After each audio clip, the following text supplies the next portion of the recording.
Hi, good afternoon. It's Liz Davis. I am a nutritionist and I specialise in gut health for busy women. I help women to fix their IBS and bloating and painful digestion and all those other horrible things that can really get in the way of life.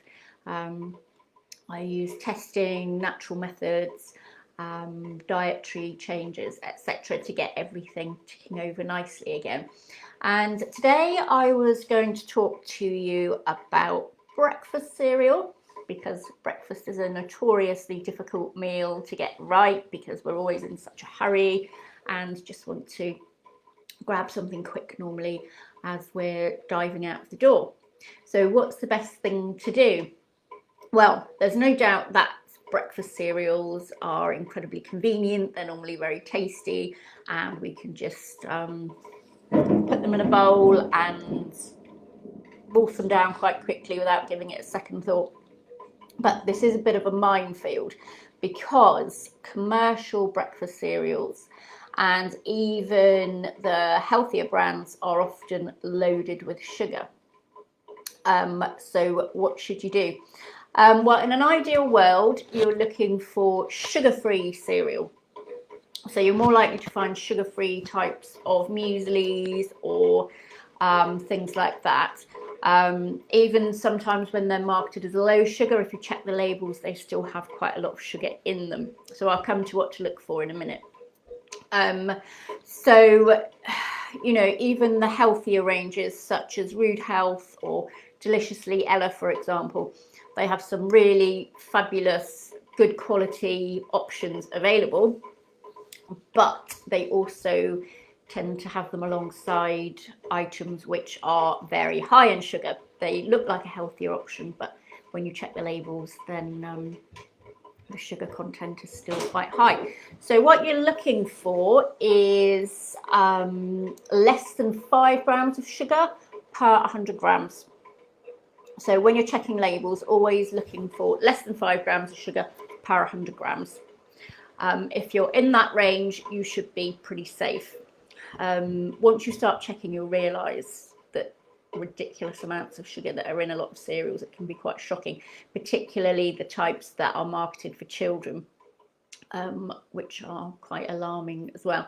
Also, if you're tempted to try something like bran flakes as a healthier option, these are often very, very high in sugar, and the actual bran itself is very kind of irritating to the gut as well. So always try and avoid anything like that, particularly if you've got gut symptoms as well, because it's often not the best option for you.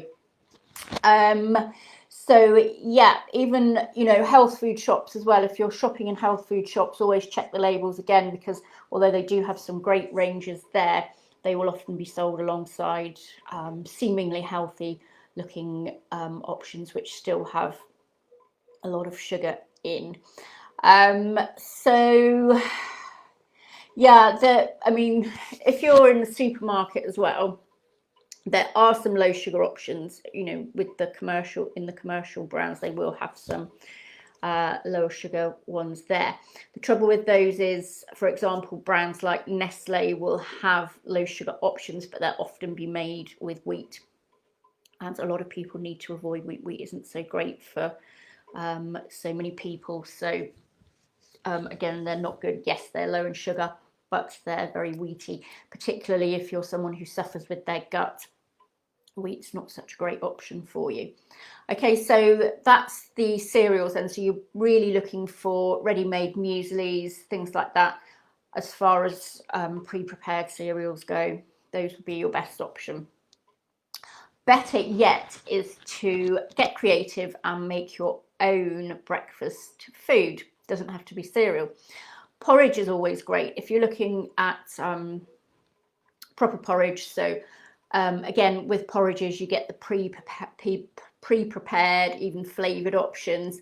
Again, these contain a lot of additives sometimes and a lot of sugar sometimes, so probably best avoided. Stick to the just porridge oats with nothing added to them. and then make porridge, you know exactly what's gone into it. Add some protein food in there as well. That will keep you nice and full for a long time. If you don't add the protein food, you're going to be right into this blood sugar roller coaster. So your blood sugar is going to shoot up, and then after a couple of hours, it's going to crash again. This is always going to happen when you eat the commercial cereals as well, because they've got so much sugar in. After a couple of hours, you'll just feel horrible and be reaching for more high carb food and caffeine and everything to keep you going. So number one rule with breakfast, always add some protein foods in there. If you can't remember which foods are high in protein, I've got lots of videos on here which go into that, or on my blog as well. I discuss a lot of protein food options that you can add. Okay, so there's low sugar beans on toast as well, would be another good option for you, or nut butter on toast. Again, you don't have to stick to normal wheat toast, experiment with the different toasts. So there's rye, sourdough, even millet and quinoa, and those kinds of grains make nice toast as well. So it's worth experimenting, especially if you are suffering with your gut. Eggs are always good. Eggs are a great breakfast food, and you can make really nice things. So in advance, you can make these nice kind of egg muffin things and let them cool, keep them in the fridge, and then you can just grab them as you're going out of the door in the morning. Perfect option there. You can even get veg and stuff, and those are really quite tasty. Ditto pancake mix. A lot of people like to have pancakes at the weekend, so if you make extra mixture, and then you can just prepare some of those quickly as well as you before you go to work or school or whatever in the morning.